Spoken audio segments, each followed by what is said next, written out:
Today we're going to be talking about Amityville Awakening, written and directed by Frank Calhoun, who also wrote and directed P2, which was a decent horror movie, a little bit more gruesome than this one. And he also directed the Maniac remake. And the movie stars Jennifer Jason Leigh. She's a mother, and she moves into the Amityville house with her two daughters and one son. One of the daughters is played by Bella Thorne, and the son is played by Cameron Monaghan, who you might know from Gotham and Shameless. There's also Rebecca Morrison plays their nurse, because the son, James, is he's in a coma. He got thrown from a third-story window a couple of years ago. So, and the doctors have actually suggested taking him off life support, but they won't. So they moved to this house for like a fresh start. And the other daughter is a young, I think she's about 10 or so. She's a young actress. And then there's the doctor played by Kurtwood Smith, the dad from the '70s show. And he is not in it that much. Like he's just kind of it's more of a cameo than anything.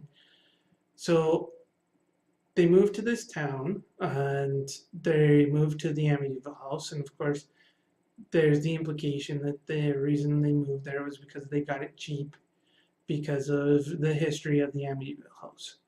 So there are a few issues right off the bat. One, it's a PG-13 movie, so you can make a good PG-13 movie. That doesn't mean it's automatically bad as a horror movie goes. But in this particular movie, what they do is they rely on a whole lot of fake jump scares. So it's not like a real jump scare where whatever happens is actually something you should be afraid of. It's more like fake jump scares, like somebody turns around and there's somebody there, and then they play a really loud noise that basically startles you. So it's not really scary, it's startling because of the loud noise, not because you're scared of anything that happens on the screen. And that actually happens quite a bit in this movie, to the point where you get really tired of it before something actually scary happens. So that does take away from the movie. And you can get away, like I said before, you can get away with a PG-13 and make a decent horror movie if you're a good storyteller. But in this case, I don't think the director or writer has enough experience to actually do that well, because he doesn't, basically. The acting is good. Bella Thorne is good. She's the main character that they follow a lot with this story, and her concerns about what's going on in the house and how it's affecting the people in the house, mostly the brother who's comatose.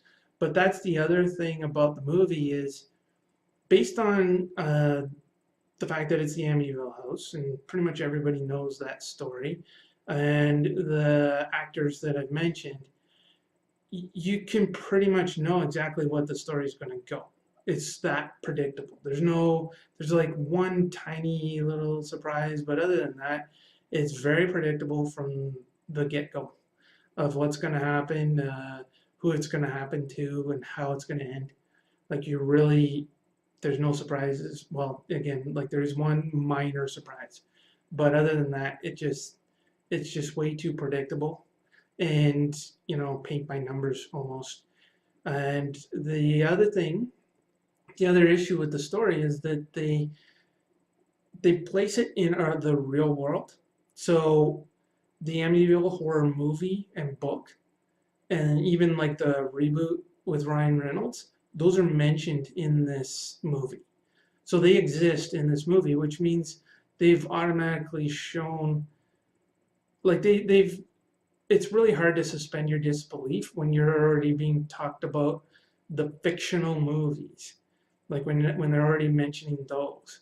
Like, how are you supposed to be afraid? There's actually a part in this movie, Amityville Awakening, where they watched the Amityville horror movie, the original, with James Brolin and Margot Kidder. So it's just really hard to take anything seriously, especially when in reality there's not a lot of like I guess people are probably split as to who actually believes something happens and who doesn't. But considering things that have come out, and even like the lawyer who helped write the book is saying it's a hoax, it's really hard to take anything they do seriously in the movie. And they even do the house wrong, which in reality, I think most people know that they changed the house. The Amityville house has those in the movies, anyways, and in the book, it has those two windows in the attic that look like eyes and make it look like a pretty foreboding house, especially in the dark. But they changed that a while ago, actually, just so that it wasn't so recognizable. And so for the people who actually live there and live in that town.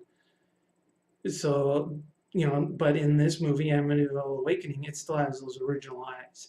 So that's part of why they're trying to make it in reality, but then they break reality by doing changes like that.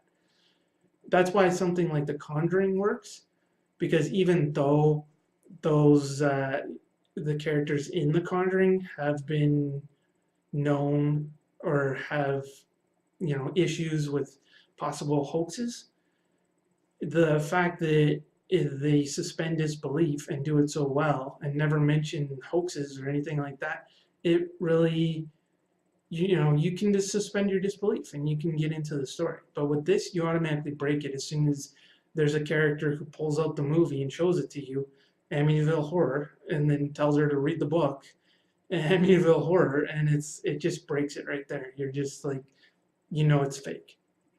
So in your mind, it's fake. The story's predictable. The jump scares are fake too. But it eventually does get scary. But by then you've seen so many jump scares that there's nothing to it. You can just, they're almost boring. And that's a lot of this movie. It's just stuff you've seen before, stuff you can predict easily, and stuff that's boring. The acting's good, but the writing's not. The directing's not. Everything that they show, nothing's unique. You've seen it all before. Even if you've only seen a few horror movies, you've seen this all before. They're all tropes. It's very predictable, and it's not really that entertaining. The only good thing is the acting. And I don't know if they were trying to start a franchise with this, but I don't think it's going to work very well. They probably could have just continued on with the original and just, kept it in that fake world. Forget about reality, forget about, living in a world where the movies are movies, and just had a sequel where people, ignore the other sequels, the one where the clock is haunted and gets sent out to somebody, and there's a lamp that's haunted and gets picked up at an auction. Like, ignore those, but stay with the haunted house that people keep buying. But in this case, they didn't do that.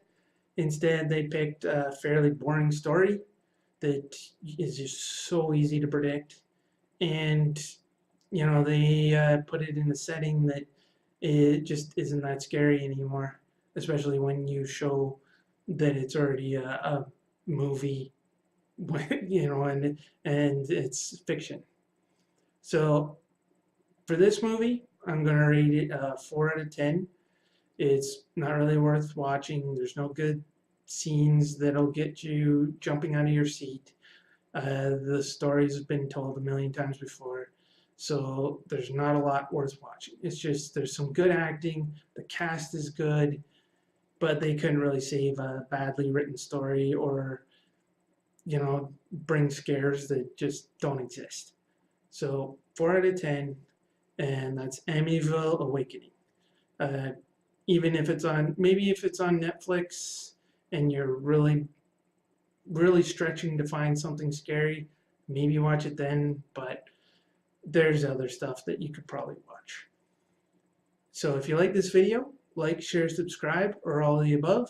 Thank you, and have a nice day.